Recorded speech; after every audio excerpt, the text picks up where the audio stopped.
Welcome to cook some magic. आज cook some magic में हम बनाएंगे बेसन के लड्डू। बेसन के लड्डू वो तो हर एक कोई घर में बना लेता है, लेकिन एक्चुअली होता क्या है, जब भी हम घर में बेसन के लड्डू बनाते हैं तो लड्डू जो है दानेदार नहीं बन पाते हैं और मुंह में जाने के बाद वो ऊपर की तरफ चिपकते हैं। तो आज मैं आपको ऐसी खास ट्रिक बताऊंगी जिससे आपके घर के बने हुए बेसन के लड्डू भी बहुत ही दानेदार बनेंगे। तो चलिए स्टार्ट करते हैं हलवाई स्टाइल दानेदार बेसन के लड्डू। सबसे पहले मैंने एक कढ़ाई ली है, इसको मैंने गैस पे रखा है, इसको थोड़ा गर्म होने दिया है। अब हम क्या करेंगे, इसमें घी डालेंगे। यहाँ मैंने घी लिया है, ये घी मैंने इस वाली कटोरी से नापा है, ये 1 कटोरी घी है और इसी कटोरी से नाप के मैं 2 कटोरी बेसन लूंगी। और सबसे बड़ी चीज इसमें क्या है कि हम जो बेसन लेंगे वो बेसन मोटा होना चाहिए। जो घर में हम यूज करते हैं बारीक बेसन वो नहीं होना चाहिए, अगर वो होगा तो दिक्कत हो जाएगी, लड्डू अच्छे नहीं बनेंगे। तो सबसे पहले हम इसमें घी डालते हैं। घी हम सारा नहीं डालेंगे, थोड़ा बचा लेंगे, अगर बाद में जरूरत लगेगी तो फिर और घी डालेंगे। अब इस पे धीरे धीरे करके मैं बेसन डाल देती हूँ। ये मोटा बेसन लिया है मैंने, आप भी मोटा बेसन ही लीजिएगा, बारीक बेसन से लड्डू अच्छे नहीं बनेंगे। अब इसको मिक्स करते हैं हम।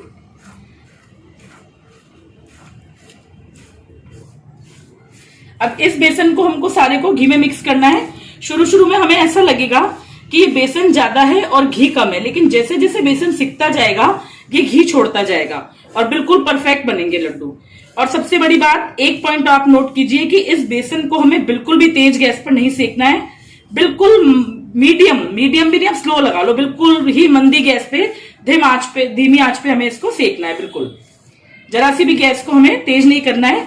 अगर गैस तेज करेंगे तो बेसन जल जाएगा और बिल्कुल भी टेस्ट अच्छा नहीं आएगा। अब हम इसको धीरे धीरे सेकते हैं, बराबर चलाते चलाते लगातार, इसको छोड़ना नहीं है जब तक कि ये थोड़ा सा अच्छे से मिक्सअप ना हो जाए, थोड़ा घी ना छोड़ने लग जाए, तब तक इसको अच्छे से चलाते रहना है। इसको सिकने में कम से कम 15 से 20 मिनट तो मिनिमम लगेंगे ही लगेंगे। जैसे जैसे सिकता जाएगा आपको पता चलता जाएगा कि बेसन सिक रहा है। ये बेसन को भूनते भूनते मुझे 10 मिनट हो चुके हैं, इसका हल्का हल्का सा कलर चेंज होने लगा है। अब इस टाइम पे मैं क्या करूंगी, जो घी हमने बचाया था उसमें से मैं आधा चम्मच सा घी और डाल दूंगी। अब इससे ज्यादा घी हम इसमें नहीं डालेंगे। बेसन में घी कितना लगता है और बेसन कितनी देर में भुनता है ये बेसन की क्वालिटी पे डिपेंड करता है, तो ये थोड़ा सा काम अंदाजे से भी होता है। मैंने वैसे 1 कटोरी लिया था घी, मैंने 2 चम्मच उसमें से बचा लिया है। अब धीरे धीरे इसको हम वापस से भूनना स्टार्ट करते हैं जब तक कि अच्छा सा कलर और अच्छा सा अरोमा इसमें से ना आने लग जाए। और बिल्कुल बेसन को, फिर दोबारा से मैं ये चीज रिपीट कर रही हूँ, बेसन को तेज गैस पर नहीं भूनना है, इसको बिल्कुल मध्यम आंच पर, बिल्कुल धीमी आंच पर भूनना है। बेसन को भूनते भूनते मुझे आधा घंटा हो चुका है।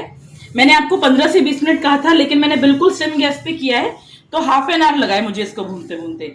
अब ये बेसन भुन गया है, ये हम कैसे चेक करेंगे, ये हम ऐसे चेक करेंगे कि जब हम स्टार्टिंग में घी में बेसन डालते हैं तो हमें बहुत थोड़ी सी मेहनत करनी पड़ती है इस तरीके से बेसन को चलाने के लिए, लेकिन जब हमारा बेसन अच्छे से भुन जाता है तो हल्के हाथ से भी बेसन ऐसे एकदम टर्न होता है, मतलब बेसन इतना हल्का हो जाता है भुन के कि हमें कोई ज्यादा मेहनत की जरूरत नहीं होती। और सेकंड चीज, बेसन घी छोड़ देता है। ये देखिए, अगर इस तरीके से हम करते हैं तो कितना सारा घी ऐसे चिकना चिकना सा ऊपर नजर आ रहा है। इसका मतलब ये है कि बेसन हमारा भुन चुका है। और तीसरी चीज, बेसन में बहुत अच्छी खुशबू आने लग जाती है। ये 3 चीज ऐसी हैं जो आपको ये बताएंगी कि आपका बेसन भुन चुका है। अब इस टाइम पे जो मैंने आपको बताया था कि एक हलवाई वाली ट्रिक बताऊंगी मैं आपको कि आपके लड्डू दानेदार कैसे बने, तो उसके लिए हम क्या करेंगे, सबसे पहले मैंने ये लिया है, ये पानी लिया है मैंने, 3 टेबल स्पून पानी है ये। अब हमें इस भुने हुए बेसन में पानी का छींटा मारना है ऊपर से इस तरीके से और उसको चलाना है। अब मैं इसमें क्या करूंगी, इसमें मैं येलो कलर डाल रही हूँ। ये हलवाई की तरह जो पीले पीले लड्डू बनते हैं वो उस तरीके से बनेंगे, लेकिन ये चीज जो है ये ऑप्शनल है। अगर आप इस तरीके से ये पीले कलर के लड्डू नहीं बनाना चाहते हैं तो आप नॉर्मल पानी भी डाल सकते हैं। अब हम इसमें हाथ से ऐसे थोड़ा थोड़ा छींटा मारेंगे और इसको इस तरीके से चलाते जाएंगे। घबराने की जरूरत नहीं है, बेसन एकदम फूलेगा फिर वापस अपनी कंसिस्टेंसी पे आ जाएगा। थोड़ा थोड़ा सा ये हमारे को,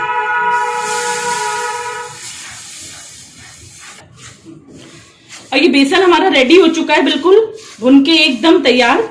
अब इस टाइम पे हम गैस बंद कर देंगे और बेसन को ठंडा होने देंगे। एक चीज और ध्यान रखनी है कि जब आप इस कढ़ाई में बेसन को छोड़ते हो ना, जैसे कढ़ाई इस समय बहुत गर्म है, तो आपको गैस बंद करने के बाद भी कम से कम 3 से 4 मिनट बेसन को ऐसे चलाते रहना है।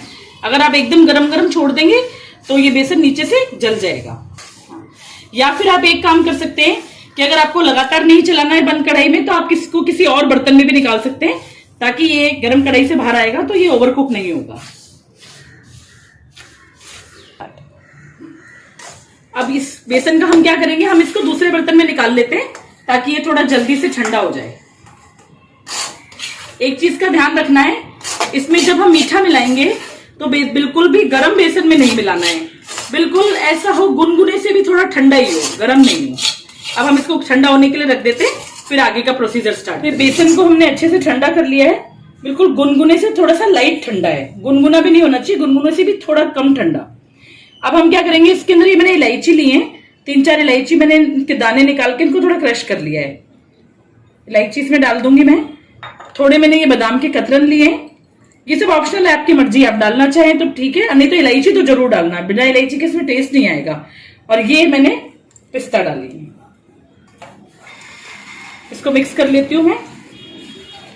अब मैं इसमें बूरा डालूंगी, ये मैंने बूरा शक्कर ली है, अगर आप चाहें तो देसी खांड ले सकते हैं, या आप चीनी को पीसकर शुगर पाउडर भी ले सकते हैं। ये मैंने इसी के हिसाब से, जैसे 2 कटोरी मैंने बेसन लिया था, इसी हिसाब से मैंने 1.5 कटोरी बूरा ली है।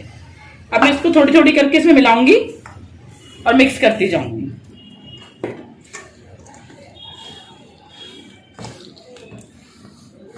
इसको बूरा को हमने अच्छे से मिक्स कर लिया है बेसन के साथ। अब हम इसके लड्डू बनाएंगे। बूरा जो मैंने डाली है, ये 2 कटोरी बेसन के हिसाब से 1.5 कटोरी बूरा आप सारी डाल देना, बिल्कुल परफेक्ट मीठा रहेगा, ना कम ना ज्यादा। अब हम थोड़े थोड़े बेसन लेकर के इसके लड्डू बनाना स्टार्ट करते हैं। लड्डू आप अपने हिसाब से, अपने साइज के, जैसे आप खाना चाहें उसी साइज के हिसाब से आप बना सकते हैं। बाकी मैं ये थोड़ा सा नींबू के आकार के ही बनाती हूँ।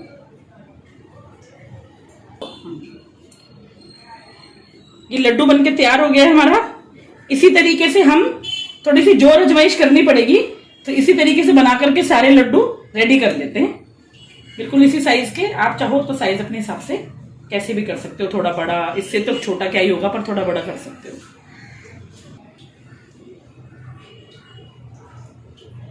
इसी तरीके से सारे लड्डू सुंदर सुंदर गोल गोल बना करके तैयार कर लेते हैं हम। और फिर मैं आपको दिखाऊंगी कि लड्डुओं में कितना बढ़िया दाना आया है, कितने दानेदार लड्डू। तो हमने सारे लड्डू बनाकर तैयार कर दिए हैं। अब मैं आपको एक लड्डू तोड़ के दिखाऊंगी कि कितने बढ़िया और दानेदार बने हैं। ये देखिए कितना अच्छा दाना है इसके अंदर, बिल्कुल भी ये लड्डू ऐसे नहीं होंगे कि आप खाएंगे और मुंह में ये ऊपर की तरफ चिपकेंगे। इतने बढ़िया लड्डू बनके तैयार हुए हैं। ये हलवाई स्टाइल लड्डू अगर आप मेरे तरीके से बनाओगे, मेरी ट्रिक को फॉलो करके बनाओगे, तो बहुत ही अच्छे लड्डू बनेंगे। बनके तैयार हैं हमारे हलवाई स्टाइल दानेदार लड्डू, मुंह में बिल्कुल घुल जाने वाले। खाइए और मजे लीजिए। अगर मेरी रेसिपी पसंद आई हो तो प्लीज इसे लाइक कीजिए, शेयर कीजिए और मेरे चैनल को सब्सक्राइब कीजिए। Thank you so much. Cook some magic.